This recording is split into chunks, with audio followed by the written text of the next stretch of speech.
I feel to talk a little bit about commitment. We are here to be totally committed to our right mind, completely committed to our right mind. And that takes some mind training. You have felt how the ego can suck you into these doubts. And so it takes this, commitment to be very integrous and truthful and honest towards ourselves and towards our communications and agreements and joinings, what we commit to. That's a way for us to train our mind to be clear. Like, we're actually not clear if we say one thing and do another, that we teach ourselves a very blurry perspective. And I looked up commitment in the course, and he talks a lot about it. I can read a little bit from Miracles as True Perception. And I think this is very helpful for us all to take in while we are in this mind training program that this world is. It's like a mind training program for awakening. And the world offers us so many opportunities, like all the time, basically, because the world is the no to awakening. That's why the world is the training realm for our awakening mind, for us to commit so fully that we stay above the battleground all the time, and nobody in this world is able to do that. That's why we keep getting the opportunities until we are truly awake. Then we will have a short time when we are above the battleground before we leave this planet forever. But that's the stuff we don't even have to talk about, because that's beyond what we need to learn. Right now, there is a lot we need to learn, because the mind is very, very, very uncommitted, or the mind is very lost, and it needs, like a baby, needs constant attention. It's as if you have, a baby that calls you to tend to it all the time. Otherwise, it will run amok. It will make wrong decisions. It will make decisions for the wrong mind, and that doesn't serve. That's sabotage, self-sabotage, and sabotaging for everyone around. That's not a worthy goal. That is just a waste of time and mind. So this is what it says. I have stated that the basic concepts referred to in this course are not matters of degree. It is impossible to conceive of light and darkness, or everything and nothing, as joint possibilities. It is essential that you realize your thinking will be erratic until a firm commitment to one or the other is made. A firm commitment to darkness or nothingness is impossible. No one has ever lived who has not experienced some light and something. No one, therefore, is able to deny truth totally, even if he thinks he can. And why is this? Is because, you wouldn't be alive. No one can be alive. No one can think without God. So that's why he explains it like this, that there is always a belief in truth, even when the mind can be so erratic. There will always be a seed of truth somewhere. So that's what the mind training is about, to expand that part, to listen to that part of the mind at all times. Jesus even talks about the advanced teacher of God. He doesn't even need advice about how to spend his day, because he or she commits all the time to the right thinking. But when we're new, we need a lot of willingness to commit over and over and over again to the right mind, and to not follow the ego. Why would we want that? We just get hurt by it.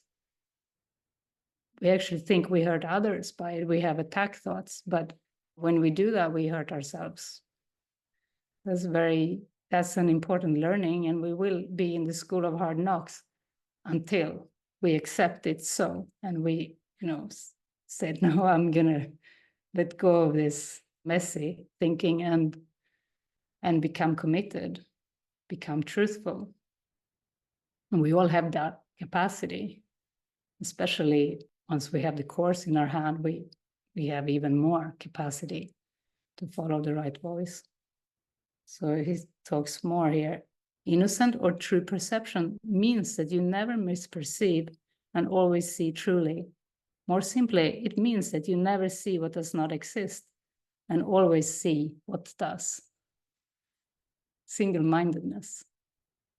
Jesus said that even in the Bible, let thine eye be single.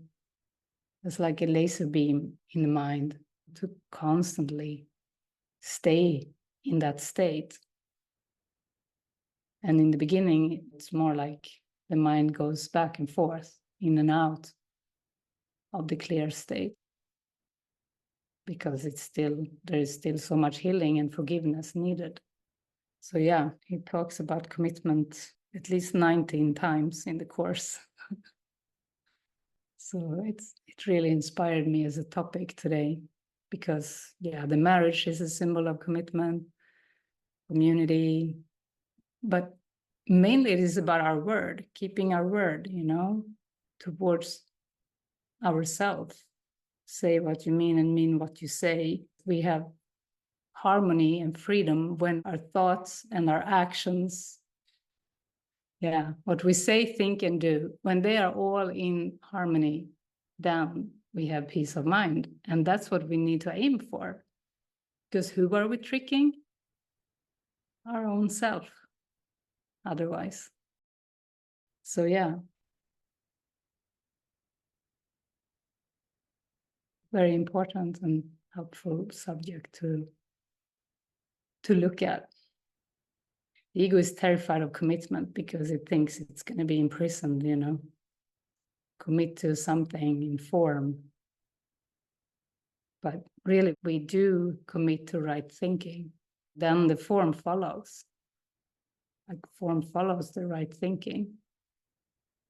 And the communication, integrous communication, is part of right thinking. Full and open communication.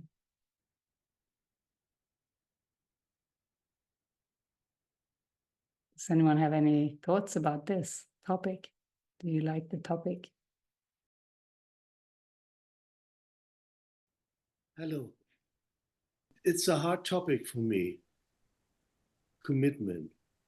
I think it's the hardest thing for me to be really committed. I have always the thought that there's a kind of trap that keeps me trapped in a way that I don't want. I have often read this one passage in the Course in the last days. The only thing you are really afraid of is that your will is not God's will, that God's will is not your will. And that's what I'm on now. Yeah. The only thing you're ever afraid of is that your will is not God's will. There comes fear. Mm. And I notice I fear it. Mm. It's a feeling of control, losing control, or losing to choose. But I understand that I follow the ego, the old way, that is up and down and left and right. It's not really straight. If I look back on the years of my life so far, it's a kind of pattern that I always wanted to have the opportunity to leave something, to leave. To stay private or something. Yes. Mm. Mm. Yeah, it's interesting, and you're very aware. It's good you see. And all this is about facing the fear, like allowing it. I think you're aware of it, and you want to face it. You want to allow it to move through. Yeah. I think there's a fear to confront. Yeah. I want to go inside it, but it's always stop, not too fast. But I think, yeah, it's a fear of the ego to that something comes up I cannot handle, you know. I think that keeps me away, this fear of something could come up that I can't handle it, that I lose control. But I hear also behind that there is a desire for it to come up and heal. Yes. Maybe that's the prayer now, like, yeah, may it all blast open. Let the flood come through, like let it, and it's beautiful because spirit is in charge. Like there is really nothing to fear. Like holding on and holding back, that's just tiring and boring in a way. Yeah. I hear you. I hear your desire, and it feels really, really good, really beautiful, actually. Thank you. Yeah, it's like we need to get enough of the ego sometimes, you know, and it seems like we can take a lot of it before we get enough. Like, yeah, it's a strange, yeah. But that prayer, like to be, yeah, for it to really move through, to really come out on the other side, you know, like, yeah, which is possible. It's not only possible, it is inevitable, you know, it's gonna happen. It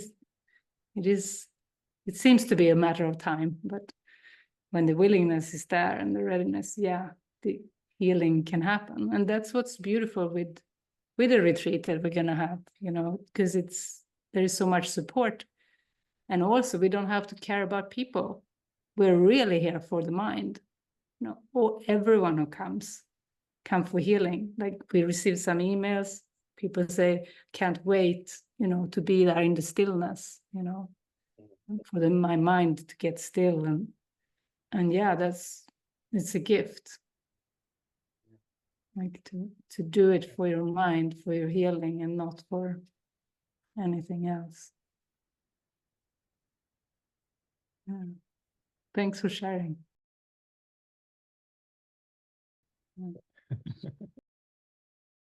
Yeah, beautiful. This is what Jesus says about the ego. The ego cannot afford to know anything. Knowledge is total, and the ego does not believe in totality. This unbelief is its origin, and while the ego does not love you, it is faithful to its own antecedents. How do you say that? Antecedents. Antecedents. What does that mean? Things that come before it. Okay. So, yeah, so the ego is faithful to what made it, begetting as it was begotten. Mind always reproduces as it was produced. Produced by fear, the ego reproduces fear. This is its allegiance. And this allegiance makes it treacherous to love because you are love. Love is your power, which the ego must deny. It must also deny everything this power gives you because it gives you everything. And you know, the ego does not believe in totality, as I read. It must also deny everything this power gives you because it gives you everything. No one who has everything wants the ego. Its own maker then does not want it. Rejection is therefore the only decision the ego could possibly encounter if the mind that made it knew itself. If the mind that made the ego knew itself, rejection is the only thing the ego will get. And if it recognized any part of the sonship, it would know itself. The ego therefore opposes all appreciation, all recognition, all sane perception, and all knowledge. It perceives their threat as total because it senses that all commitments that the mind makes are total. Forced, therefore, to detach itself from you, it is willing to attach itself to anything else, but there is nothing else. The mind can, however, make up illusions, and if it does so, it will believe in them, because that is how it made them. So this sounds crazy, but this, I pick up from this, that this is how illusions are made, that the ego cannot accept it. It gets like squeezed into this, production of illusion.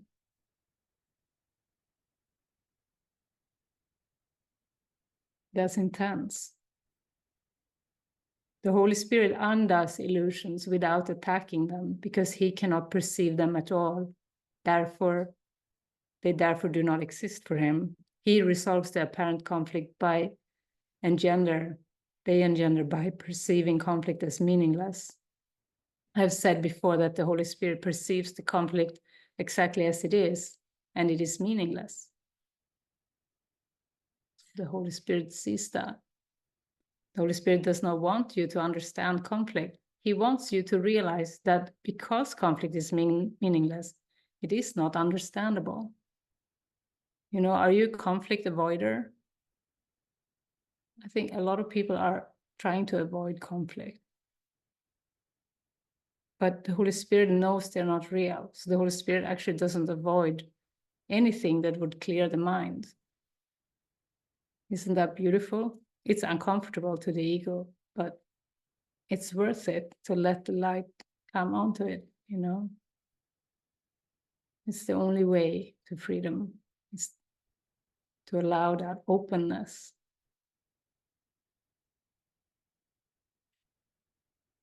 As I've already said, understanding brings appreciation, and appreciation brings love. Nothing else can be understood, because nothing else is real, and therefore nothing else has meaning. So, we want to shed some light on the meaningless, so we can see it disappear. We have made it too much real, by this. I think this was powerful little passage from vigilance. What does it say? From vigilance to peace. The ego cannot afford to know anything, because knowledge is total. We want to look at that ego, that trickster.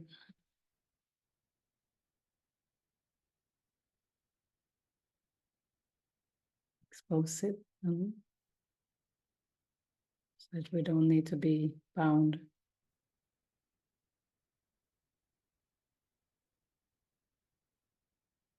It's like a deep invitation to allow, allow emotions, and also to commit. Just this, deep commitment to your healing. Allow everything and not avoid anything. And send us a message if there are thoughts or turbulence going on. Just don't hold back. We're available for a little while. We'll be very committed here in the retreat that starts next week. And people are starting to come here soon. If you want to join with us, come on over here. Otherwise, we see you soon on the screen again. Yeah.